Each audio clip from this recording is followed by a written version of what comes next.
Another use for the Heretic lights, whatever. Gotta tow them out.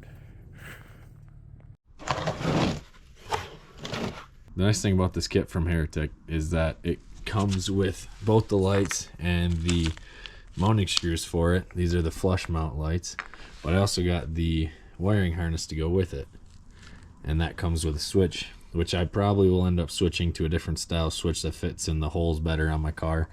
But then it also comes with a relay.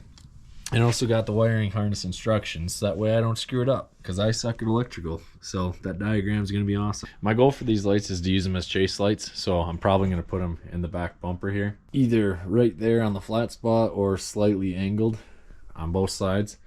We'll see where the space lies underneath it and where it's going to fit best. I found out that I do like a little bit of mud. I'm trying to take this piece off right here. Oh, she's caked with mud. I put my safety glasses on so I could pry at that little plastic clip a little harder without dirt getting in my eyes, because That's a lot of dirt that was sticking in there. Got it off, and it looks like right there is going to be the perfect spot to mount it. And then I can run the wiring right along the back bumper here. Call it good. Before I got carried away, I had to make sure that they work. So they work. So the problem I discovered I have is that this wiring harness is not long enough to go from the back here all the way to the front where I'm going to have my switch. So I'm most likely going to have to go buy some wires just to extend them a little bit and make it reach the switch. So that'll be a later problem. We'll see. We'll get them installed first, and we'll see how the wiring goes after that. I don't know about the rest of you, but I hate these little freaking clips. They always end up either breaking off or they're more of a hassle to get out. The other one came out pretty easily, but this one broke off, and now it's becoming a new pain in my ass.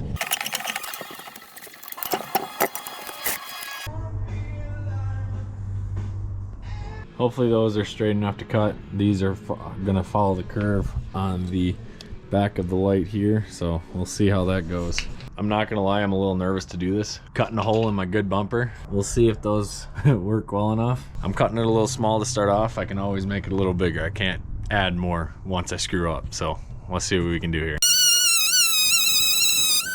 I guess that'll just break right off in there. Ooh! Ooh! Hot plastic. Hot plastic. Obviously that's a very rough cutout. We're gonna clean it up better afterwards. Yeah, I mean, I cut small, but I definitely cut too small. I gotta go a little bit bigger. I'd rather do it multiple times than screw up and have it, you know, way too big. Hey, back up. Back up. Hey. Hey. Hi. Sir. Oh, we're getting closer. Oh, it's right there. Just a little bit more. Oh, baby. Look at that. One down. Now I just gotta, you know, clean it up, make sure it's perfectly straight on there, but not bad. I'm only putting them in part of the way because I got to get back there and put the nuts on still. That's going to take a little bit more effort to get my big hands back there though. Oh, that looks so good though. Oh man. I can't wait to get this wired up and lit. And that one, well, that one installed first, then wire them up and lit. It's going to be sweet. So this is one of those times where you think I'd think ahead. I figured I would have enough room to be able to get my hand in here to put the nuts on the top. Yeah, not a chance. I got too big of hands for it. So what I ended up doing is taking off all the bolts from back there and then unclipping the side, as you can kind of see. And it just gives me enough room to wiggle it around, get my hand back there. So this makes it a lot easier, and it's really not that hard to take the bumper on and off. So that'll be easy to know if I ever have to do something like this again.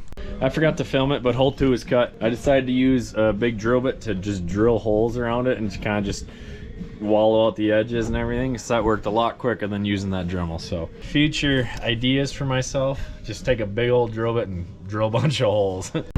Follows the body line almost perfect. Now I just got to put all them little tiny things in there. We got both installed. Now to wire them up.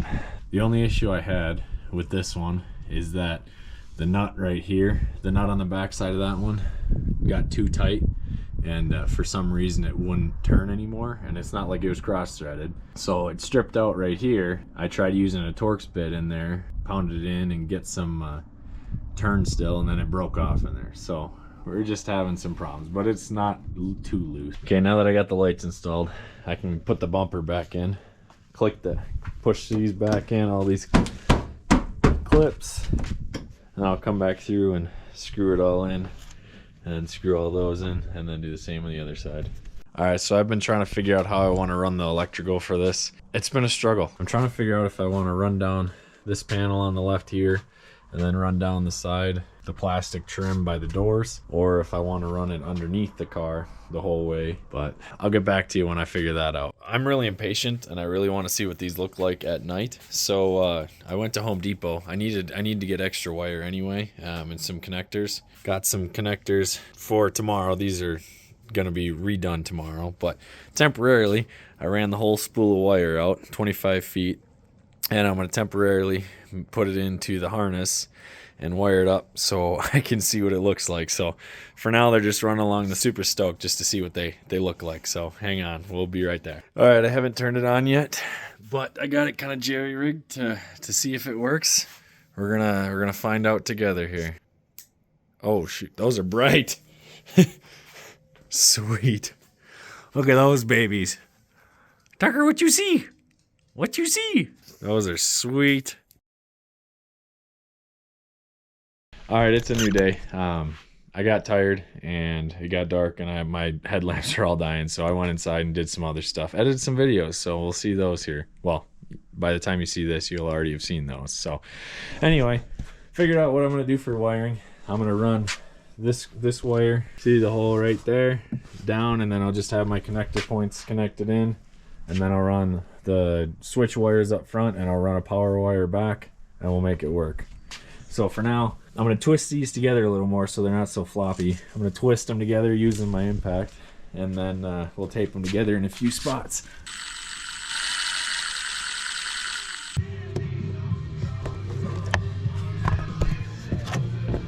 So I fished a wire through here, an old clothes hanger, metal clothes hanger through there, and attached it to my screwdriver so it won't fall all the way in.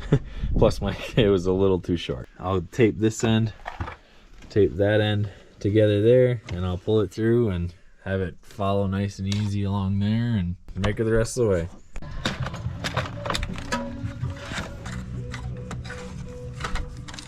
So we're gonna do this all in one go. We're gonna take the wire here, well, my feeder wire, my cable, and my 2 wires for power and the switch. We're gonna run it right down through that, inside the cab, run it down along the edge for the power wire to the back, and then the control wire will sit where it needs to go. Okay, I got the wire fed through. That was a pain doing it by myself, trying to feed it through there and pull and push and everything and not pull it off. I think I pulled it off my feed wire 3 times, so anyway, we got it. Now I got to feed the power wire all the way through the back, same way as I fed the controls up to the front. All right, I got the power wire ran all the way through the car, just pulling it in finally right here. Gonna tie it into the yellow wire, put my ground right on there, put my relay right on there. I found miscellaneous bolts that I kept from when I did my skid plates, when I put my CBI skid plates on, and I had bolts that came off the old skid plates, so I decided to keep them just in case I could use them in some of these threaded mounts that are already here. And this one fits perfectly in this threaded hole, so I'm gonna drill that relay hole a little bit bigger, and then we're gonna mount it right to ground there. It's gonna be perfect. Ground's hooked up. Now I gotta clean up these wires and get the connectors on. All right, so my control cable, my wires, my green and black for the wiring harness that came with the lights are too short, going all the way from the back as chase lights, so we're extending them with the leftover white cable that I had left. So I had plenty of it to cut for 2 strands on here, and we're gonna tie it into here and we're gonna hook it up. It's gonna work fantastic. So I got all the wiring done and I'm ready to go. The only thing I have left to do is get this plug or this hole drilled a little bigger. I don't have a 3/4 inch drill bit, so it's gonna go right in here, back in the factory hole.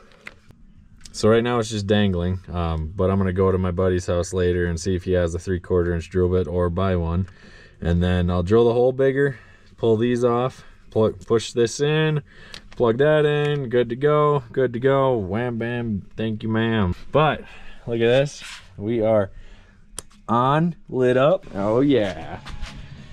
And now I just gotta clean up my mess and put everything back together. So I was gonna go buy a switch from Cali Raised LED to fit in here like I have my light bar switch, but I have this empty plug here, just like I have this one. So I decided I'll just put this switch right there, and it's gonna fit perfectly. So I just gotta put this switch in the 3/4 inch hole that I drilled and press it in. Got her in there, looks pretty good, nice and clean. Just push her back in the hole and hope she fits. Oh yeah.